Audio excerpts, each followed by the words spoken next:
Donc, il y a une préparation écrite qui est le projet.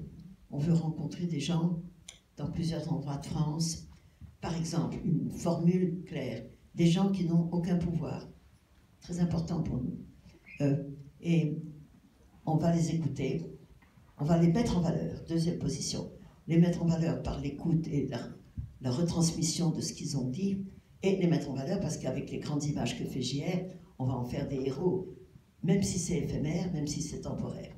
Donc, ce projet-là, on peut écrire ça, mais on peut dire, on va essayer de rencontrer un ouvrier, un agriculteur, mais comme on ne les avait pas rencontrés à l'avance, donc on ne peut pas dire c'est écrit, mais on savait quelle catégorie de personnes on voulait rencontrer. Alors, on avait été repérer l'usine. Bon, on va repérer, on parle aux gens, on nous fait mettre le masque parce que c'était obligatoire de regarder la vidéo, de mettre le masque, d'avoir le truc. Bon. Mais après, c'est en rencontrant dedans, en étant dans l'usine, qu'on a rencontré ceux qui nous ont parlé. On peut écrire et pas écrire, si vous voulez. On écrit l'idée générale, on écrit le projet d'aller là et là, et puis nous avions une méthode à nous. On a tourné qu'une semaine par mois, c'est-à-dire pendant 1 an et demi. D'abord parce que un tournage en continu, moi je ne peux plus faire ça. Je suis vieille et pour faire 8 semaines debout dans les champs, là, ça ne va pas. Donc 1 semaine ça va, après je me repose. Et puis je fais du montage parce que là on est assise. Alors, il y avait cette idée aussi qu'entre-temps, de ce qu'on avait tourné, ça nous permettait de réfléchir à quelle autre catégorie de personnes il faudrait voir, quelle région on voudrait faire, comme ça. Donc, on se préparait. Donc, c'est pas vraiment une écriture. Qu'est-ce que vous appelez écrire un documentaire? Préparer, mettre des grandes lignes.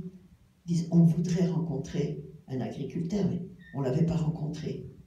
Moi, ça a été une surprise extraordinaire de voir qu'un type peut cultiver 800 hectares tout seul. Je ne sais pas si vous êtes au courant de ça, mais moi, ça m'a impressionné beaucoup, parce que moi, j'ai des souvenirs dans ma jeunesse. Vous savez, on était invités des fois à la fin des moissons. Il y avait des grandes tablées de tous ceux qui avaient travaillé. Il y avait des meules partout. Il y avait une idée d'un travail collectif. Le travail agricole était collectif.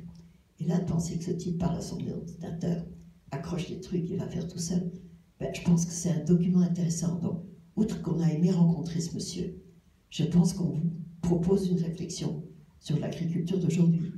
Ou par exemple, est-ce que vous saviez que les chèvres n'ont plus de cordes? Qui le sait? Vous, 2, 3. Comment? Je ne savais pas, on a découvert. Elle dit qu'on a découvert. Donc, si vous voulez, on a essayé de rencontrer des gens, mais quand même que le film ait quelques informations qu'on ne connaît pas, qui ne sont pas courantes. C'était quand même pour proposer quelques nouveautés.